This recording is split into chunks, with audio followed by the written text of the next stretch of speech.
Our first speaker this morning is Jim Bradshaw, who's going to be speaking to you on structuring and financing the private company.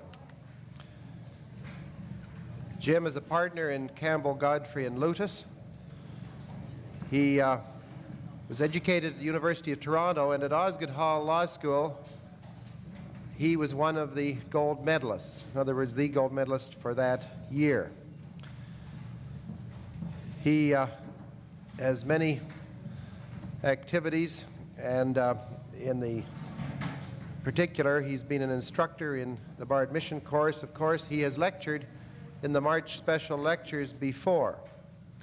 He has lectured at many similar lecture series for the Canadian Tax Foundation, the Law Society, and in fact even delivered a paper for something called an International Conference of Underwater Archaeologists. And hopefully he will stay away from that topic this morning.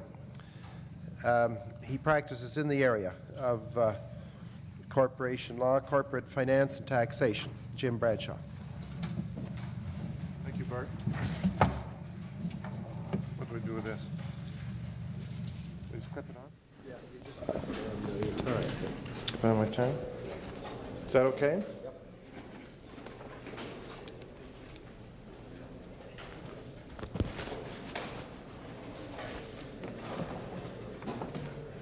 Ladies and gentlemen, it's a tremendous honor and pleasure for me to participate again in the March special lectures. Seems to me that we can expect a marked increase in the number of incorporations during the remainder of 1982, probably with rather frantic activity just at the end of the year, because as a result of the howls of pain that greeted Mr. McEachin's budget on November 12, the resolutions withdrawing many of the tax-free rollovers, which was proposed to take effect at midnight on November the 12th, those resolutions will now take effect at the end of 1982, which means that not only will any reorganizations that were being even contemplated in any way will have to be accelerated and completed before the end of the year. And in addition, in order to have maximum flexibility with estate planning, it may well be that your clients' tax consultants, whether they be you or whether they be accountants, will be coming up with plans which will have to be implemented before the end of the end of the year, and are going to involve incorporating new companies. Now, it's good. The excitement is, we're going to add to the excitement here in the province of Ontario, because it could well happen that during the course of the year, the rules for incorporating Ontario companies will be changed, in that the amendments to the Ontario Business Corporations Act, which, I mean, they're called amendments, but really it's a whole new act. That has been mentioned several times today. Those amendments may well come into effect during the course of the year, which means that there'll be some of the provisions that I'm going to be talking about today will be governing the incorporations. As well as rollovers becoming extinct, there are several other matters or things, legal concepts here that are becoming, look like they're endangered species as well. For instance, the topic of my paper, the private company, is almost extinct. The par value of shares is certainly almost extinct, and with Bill C6, or with Bill 6 will be. Objects are going to become extinct, and as we'll see when we're looking briefly at the provisions of the Securities Act dealing with private companies, distributions to the public have almost become extinct. Since the beginning of 1971, there have been a lot of changes in the law governing the incorporation of corporations in the province of Ontario. If you recall, it was the 1st of January 1971 when the Ontario Business Corporations Act came into force. At that time, letters patent were replaced by articles of incorporation. Number names could be used instead of ordinary names, which certainly speeded up the incorporation proceedings. One-man companies could be incorporated. But before that act came into effect, another very important event had happened, and that was the appointment in 1967 of the task force headed up by the late Robert Dickerson, and on which John Howard and Leon Getz served. And they were asked by the federal government to consider the philosophy, substance, and administration of the then Canada Corporations Act. And that's exactly what they did. And those of you who heard John Howard open our session, or the March special lectures this year with the keynote address, realized the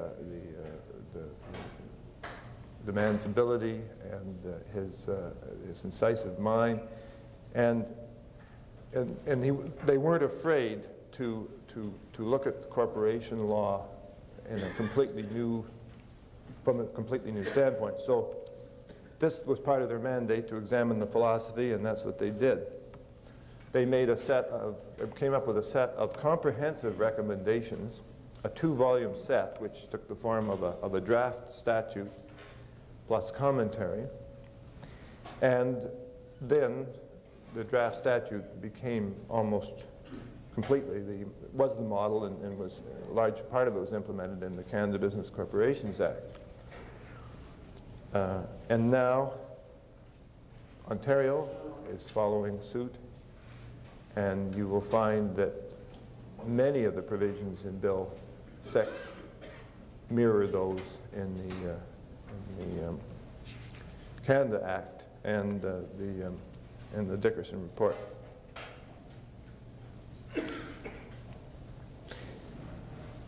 You'll recall that John Howard, in his speech, with typical modesty, said that it was a relatively easy job because the old law was so hopeless. Well, I think that the art of the magician is to make it look easy when it really is very tricky. And the act which he helped fashion certainly serves the purposes and the philosophy which he had in mind, and which was the thesis of his paper. It principally governs as a policy instrument, the relations between the corporation, its shareholders, and its management. And it isn't, except in a few cases that Bill mentioned, an instrument of social policy. I thought it was rather refreshing, too, that he said really the objects of a company were they were formed to make money, they were judged by the amount of money they made, and they're capable of making decisions quickly.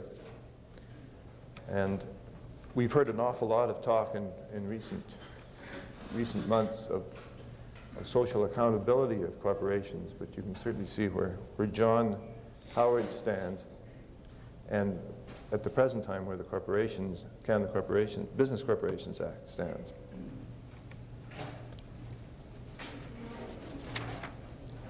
Now, what happened to private companies? Well, this was a recommendation of the Dickerson report. And in the report, they pointed out that the traditional private-public corporation dichotomy was of no particular relevance, that special provisions could be included dealing with corporations which had issued their shares to the public, but that there was no magic in having, under corporation law, a private company. As a result, there's no definition of private company in either the Ontario Business Corporations Act as it presently stands at the present time, or as it will be after the amendment, or in the Canada Business Corporations Act. However, there still is a definition in the Ontario Securities Act, and it provides that the three traditional tests of a private company, which you recall are restriction on the transfer of shares, a limit on the number of shareholders, and that it can't offer its securities to the public. And although the Corporations Acts don't include a definition of a private company, they do permit the inclusion in the Articles of Incorporation of a corporation the restrictions which are necessary for it to qualify as a private company under the Ontario Securities Act. Now, it's important that a private company, that the corporation be a private company in order to come within one of the important, one of the main exemptions under the Securities Act, and that is that the registration as an issuer and the filing of a prospectus is not required in a case where the issuer is a private company, meeting that definition that I just referred to, and is not offering its securities for sale to the public. There are other exemptions, but that's really is the best, and I'll come back to that in a minute. Also, under the Securities Act, there are provisions which exempt a private company, as so defined, from requirements in connection with takeover bids, and including the provision that regarding follow-up offers that we hear so much about, that the Ontario Securities Commission is so busy dealing with at all times of the day and the night. There is one exception to that, of course, and that is where somebody ingeniously arranges to acquire the shares of a public company, control of a public company by acquiring the shares of a private company, and the legislators have said that if the true target company is a company controlled by a private company, then the private company isn't exempted. Now, I mentioned that there are still differences between the rules governing corporations which used to be known as private companies and public companies. Those relate to matters such as financial disclosure, outside directors on their boards, proxy solicitation. Those rules are keyed into definitions which vary in each of the three pieces of legislation that we're considering: the present Ontario Business Corporations Act, the Canada Business Corporations Act, and Bill 6.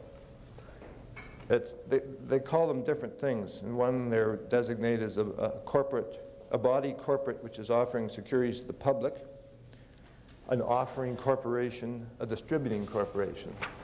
But in each case, whatever they call them, they're being singled out as corporations which have sold securities to the public, where the securities are still outstanding, and there are higher standards of disclosure,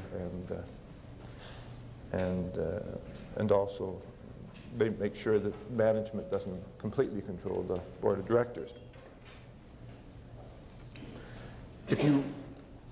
The Dickerson report, while the recommendations did away with this distinction between private and public companies, they did recommend a concept which has really permitted true private companies, and that is the unanimous shareholders agreement.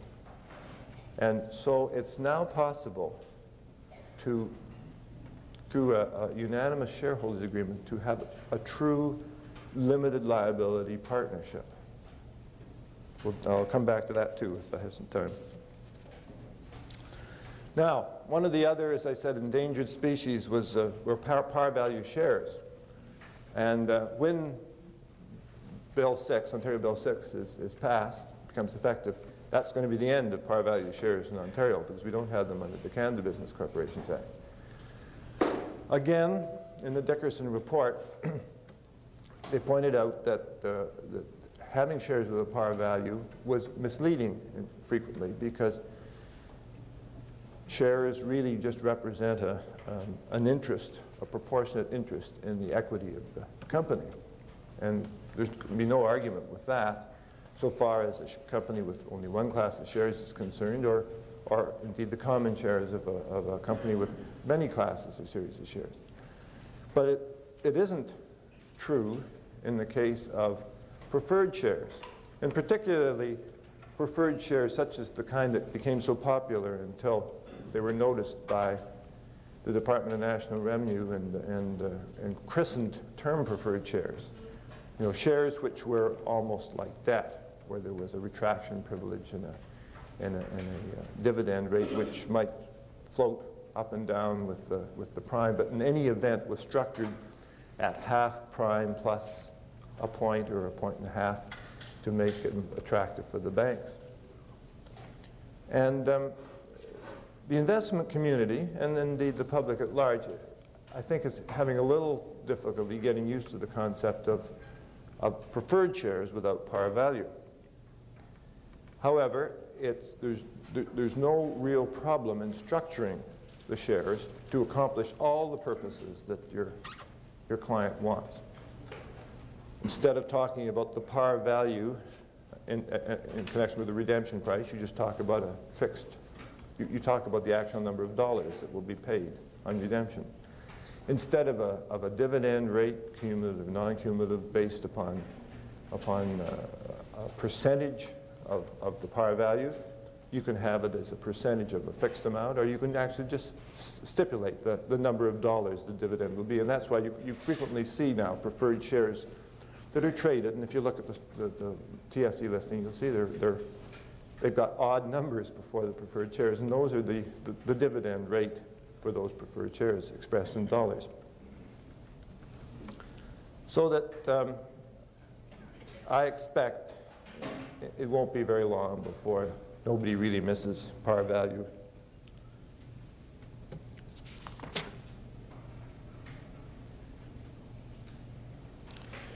Perhaps the ones that will be most concerned will be the tax experts.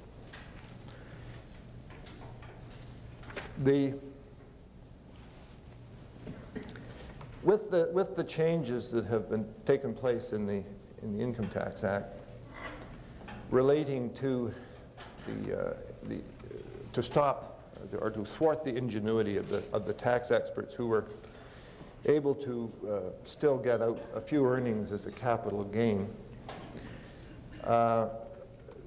rules were put into effect which in effect provided that when you rolled shares into a corporation, the shares that were issued in exchange for them, and I call them the shares being rolled out. Right? The tax experts get very upset with that. But if we talk about the rolled-in shares as the ones that go into the corporation, and the ones that the corporation issues as the rolled out, if you get a tax-free rollover, but if the stated if the capital of the shares that are rolled out exceeds the capital of the shares that are rolled in, then nasty things happen. And the nasty thing that happens, it's called a grind. And what it does is reduces the adjusted cost base of the shares that are rolled out. Now, the tax experts invented what they called the high-low share.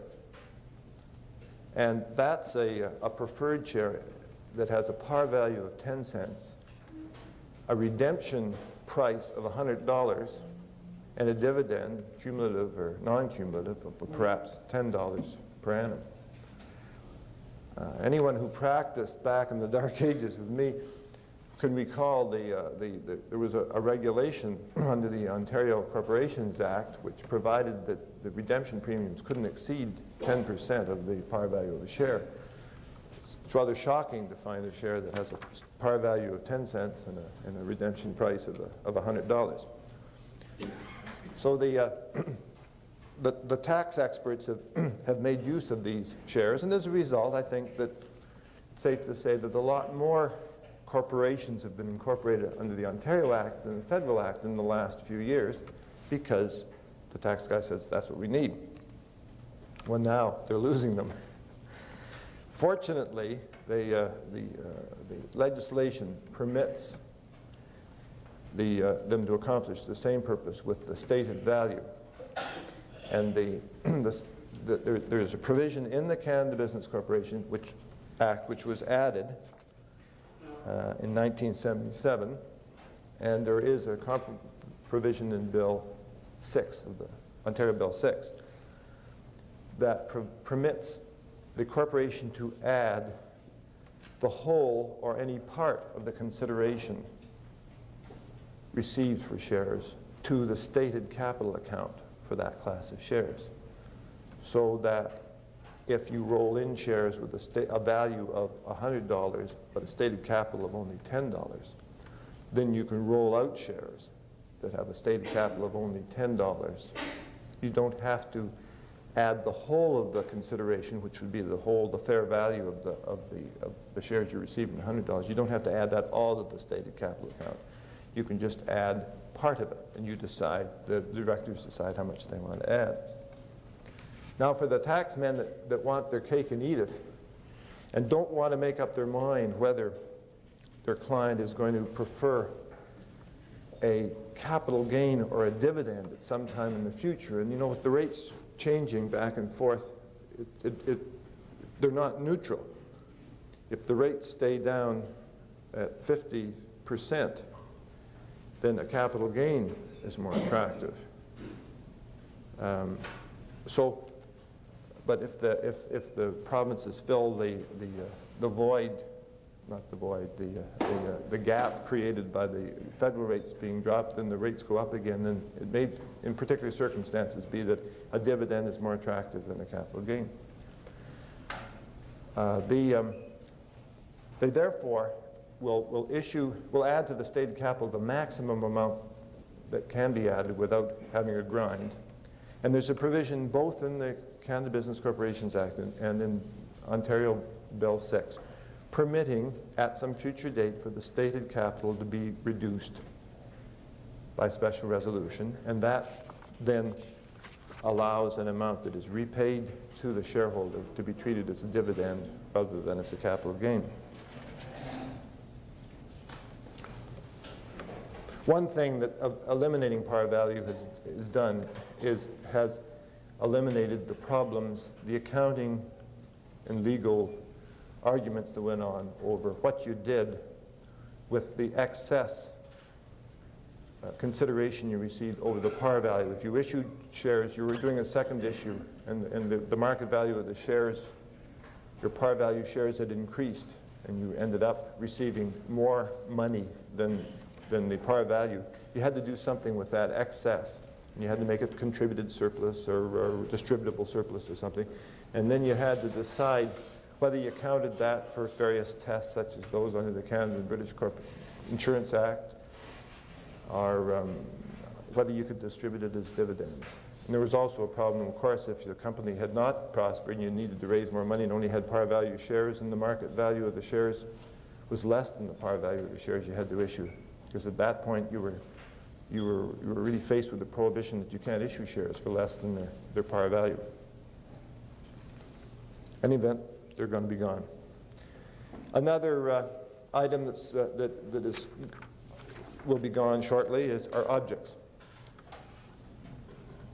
Having eliminated the need for clearing a name in advance, and having eliminated the necessity to state the objects of the corporation,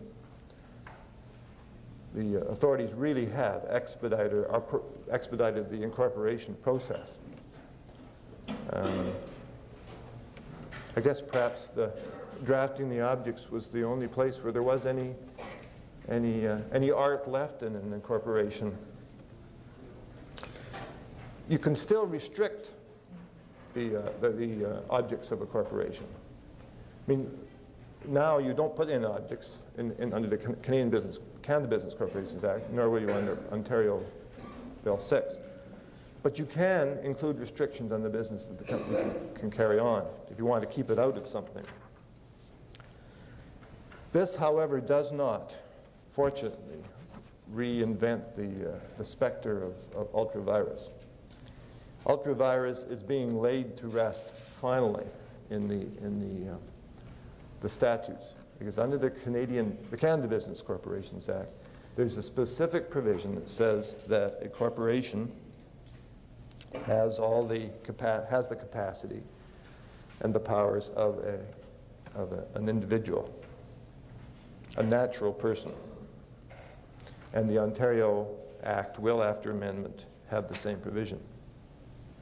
Even if the corporation does something contrary to the restrictions contained in its articles, both pieces of legislation save the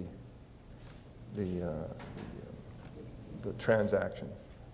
So I think that it will no longer be possible when your clients entered into a transaction with a corporation that turned out to be a disaster, for you to try and figure out whether there's some way you can at least strengthen your case and weaken the corporation's case by suggesting it was outside the powers of the corporation to enter into the transaction.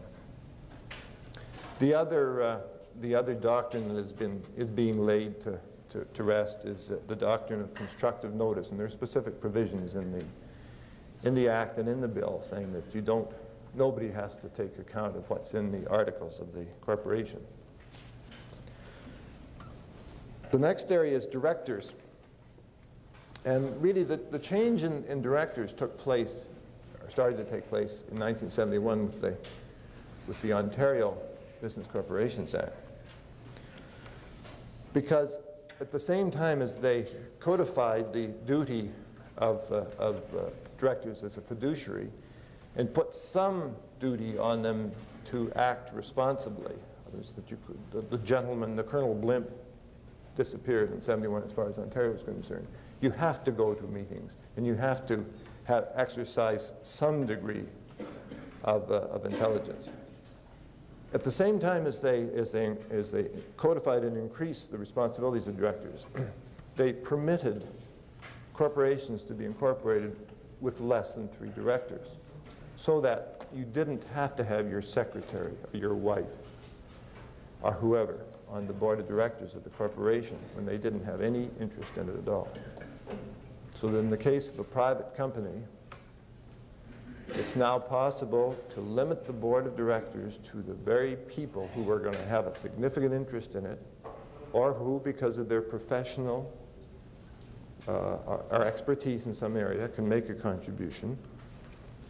And we don't have to fill the board up with dummy directors.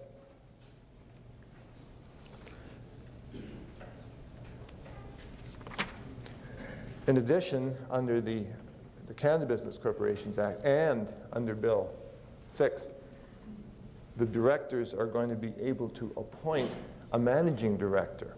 He's kind of like a one-man committee of the board, executive committee, who can do most of the things for the company, run it. There's certain things that can't be delegated to him, but that again will speed up the process. Unfortunately, due to our newly found corporate nationalism, the Ontario Business Corporations Act, the Canada Business Corporations Act, and Ontario Bill 6 all contain provisions requiring a majority of the board of directors of a corporation to be resident Canadians. So on the one side where they've made it possible to limit the board to people who are really involved, on the other side they've said, well, a majority's got to be Canadians. And I'm sure many of you have had the experience where the wholly owned subsidiary of an American or English company operates in Ontario, and you are asked to go on the board of directors of the company because you're a Canadian and you're resident here. The corporation, the subsidiary, understandably, is operated as if it was a division of the parent company. But there you are, the three of you, the head of the Canadian operations, who's probably resident in Canada at the time, the guy from the States who makes all the decisions, and the lawyer. My experience has been all they want advice on is which charitable organizations they should donate to in Canada. That, I think, is a perfect case where an indemnity agreement from the parent is appropriate. And you really can't exercise all the responsibilities of a director in that type of situation.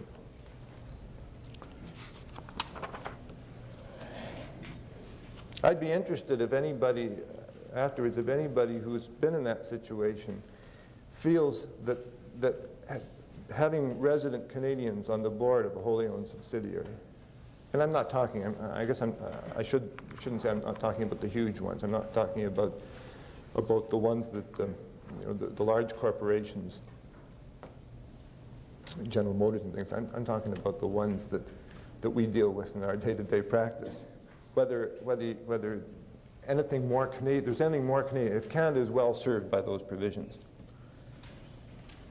One little warning, even though you may be dealing with a private company, one that hasn't distributed its securities to the public, there are some insider liabilities. When you think of insider liability as being for trading in publicly listed companies on the basis of rumors and things, there is some liability if individuals who are involved with a closely held non-offering corporation take advantage of each other and one trades with knowledge that isn't available to the other. The one who thinks he's doing the conning ends up being liable both to the person who purchased or sold the shares and also to the corporation. I mentioned shareholders' agreements, unanimous shareholders' agreement, and they are really quite exciting, and I'm not sure that we really explored completely all the ramifications of the unanimous shareholders' agreement. Again, the Dickerson report pointed out that agreements among shareholders as to how they would vote as shareholders have always been recognized as legally enforceable. And the Canada Business Corporations Act and Ontario Bill 6 both include provisions sort of codifying that. However, the Dickerson report points out that there's always been some difficulty as to whether you could really enter into an agreement constraining how you acted as a director, how you were going to vote as a director. And this is quite proper if the director has a fiduciary duty to the corporation and to all the shareholders, and not just to himself. However, the Dickerson report went on to say that if all the shareholders are a party to that agreement, then the validity of the objection seems to be questionable. If everybody's agreed, and this is why it's a unanimous shareholder agreement. It means that all the shareholders, and perhaps an outside person who might be the manager, are parties to this agreement. The agreement can take away from the directors whatever duties, responsibilities, and liabilities that the shareholders wish to exercise, take on themselves. So the shareholders, instead of the frustration of drawing a shareholders agreement, and you try and word it so that they'll vote as shareholders, so that the directors will do thus and so, and then they won't do thus and so. That's gone. Now you can say straight on, okay, the directors won't do this, that'll be a shareholders matter. You can, if you want, sort of turn it in, as I say, so a partnership with limited liability where the shareholders make all the decisions. Another really neat thing about it is that both the statute and the bill provide that if you put notice of the unanimous shareholders agreement on the share certificate, then anybody that buys the shares buys with notice of the agreement and is bound by it. They're a party automatically. So we don't have to have any of those complications of how, when somebody becomes a shareholder, they have to sign the agreement or they have to sign something saying that they'll be bound by the agreement, and then you forget to do that one, and then you got one person who's a shareholder who isn't a party to it, and all kinds of complications. This is just automatic. So I think that the unanimous shareholders agreement is going to be very, very useful. It can both govern the operations of the company, you know, the kind of things where you're not going to increase the capital or issue more shares or do any of these things without higher approvals of 80% or 85%. But it also can govern how the shares are traded. So whether they're going to be a shotgun or whether there's going to be a right of first refusal or purchase and sales on a formula. That can all be put in this unanimous shareholders agreement and binding on anybody who becomes a party to it.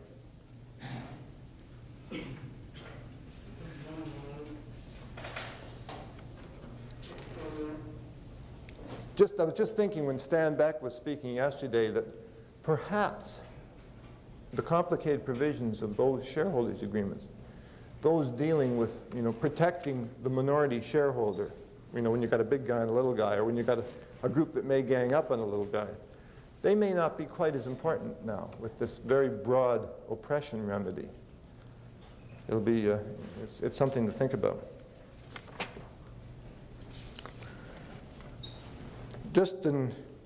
For a moment, I'd like to turn to the Securities Act again, and just talk about this exemption for the issue of securities by a private company that aren't sold to the public. That's the only place where the sale to the public, distribution to the public, remains. And it's a tricky concept. There's been a lot of cases involving it. In most cases that we see in our private practice, it's pretty clear that you don't need to worry about the Securities Act, that you really aren't, shares aren't being sold to the public. But sometimes you're going to get a case where there's a larger group of shareholders, people that are going to be interested in it. Sometimes when employees are buying a company from the present owner, you're going to have a large group, and you've got to be sure that there's an exemption under the Securities Act for the transaction. Because if there isn't, as both Charlie O'Connor and Gar Emerson pointed out, it can be disaster. I mean, there's a case dealing with commodity futures, but it held there were securities, and it said that the sale of those securities without a prospectus was illegal and that the contract was voidable. Well, that's a disaster. If you get to the place where you're going to go public, or even, where there's a crunch, and shareholders start to go to their own lawyers and say, how did you get to be a shareholder? Well, I bond in such and such a way. Oh, I wonder if that was legal. And if if there wasn't an exemption, then the next thing you know, the guy's asking for his money back.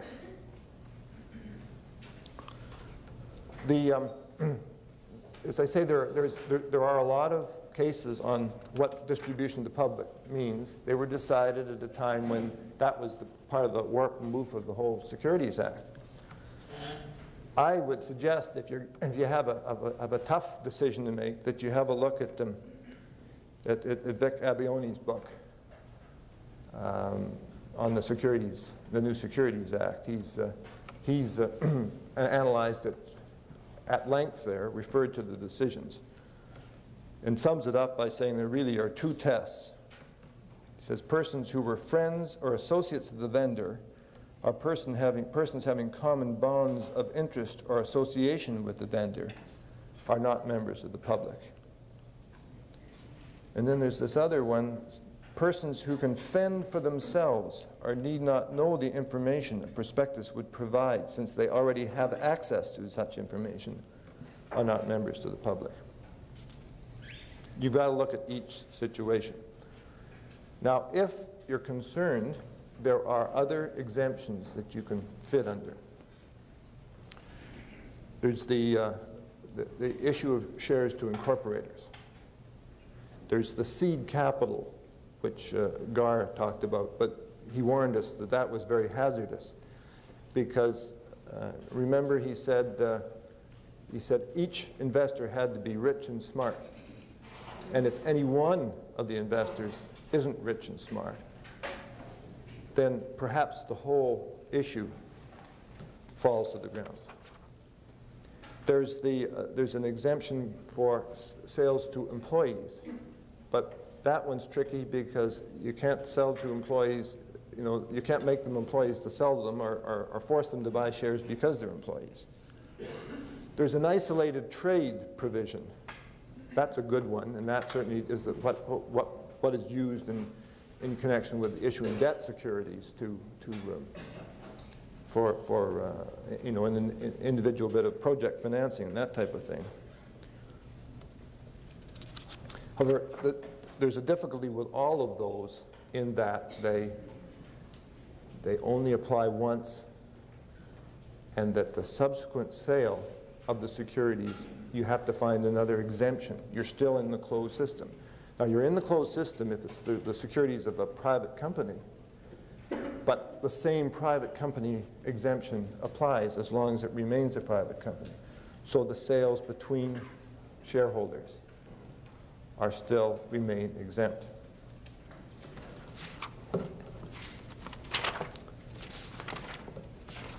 One last word on what happens when you cease to be a private company. Hopefully you've prospered, and now you're emerging, and you're ready to go to the public.